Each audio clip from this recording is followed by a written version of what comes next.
রাধে রাধে বন্ধুরা, আজ আমাদের দোকানে এলো একটা 20 কিলো ওজনের বিরাট বড় দানব মাছ। আর সেই দানব মাছটা আমরা কি করে বিক্রি করব সেটা তোমাদের সব বলবো, চলো বলছি।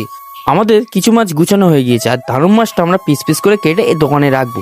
আর এই দানব মাছটা যখনই পিস পিস করে এনে দোকানে রাখলাম, এতটাই কাস্টমারের চাহিদা বেড়ে গেল এই দানব মাছটার, নাকি খুব শুনলাম যে খুব টেস্ট।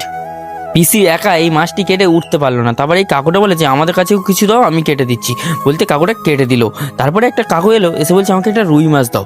বলতে একটা রুই মাছ ওজন করে দিল। তারপরে আমি রুই মাছটা খুব সুন্দরভাবে ছাড়িয়ে দিলাম। তারপর পিসি খুব সুন্দরভাবে পিস পিস করে কেটে দিয়ে দিল। আরেকটি কাস্টমার এসে বলছে আমাকে কিছু চিংড়ি মাছ দাও। বলতে পিসি চিংড়ি মাছ কিছু ওজন করে দিয়ে দিল। আরেকটি কাস্টমার এসে বলছে আমাকে দুটো ইলিশ মাছ দাও। বললে পিসি দুটো ইলিশ মাছ যেই কাটতে হবে বললো যে আমার কাটতে লাগবে না, আমাকে দুটো গোটাই দিয়ে দাও। তারপর পিসি দুটো গোটা ডবল প্লাস্টিক করে দিয়ে দিল। আরেকটি কাকিমা এসে বলছে আমাকে কিছু আইলা মাছ দাও। বলে কিছু আইলা মাছ পিসি ওজন করে পিস পিস করে কেটে খুব সুন্দরভাবে ডবল প্যাকেট করে দিয়ে দিল। আরেকটি কাস্টমার এসে বলছে আমাকে একটা গোটা বোয়াল মাছ দাও। বললে গোটা বোয়াল মাছটা পিসির ওজন করে পিস পিস করে কেটে দিয়ে দিল। আর এই দানব মাছটার নাম যদি তোমরা কেউ জেনে থাকো তাহলে কমেন্টে বলো। আর এরকম মিনি ব্লগস দেখার জন্য চ্যানেলটাকে সাবস্ক্রাইব করো।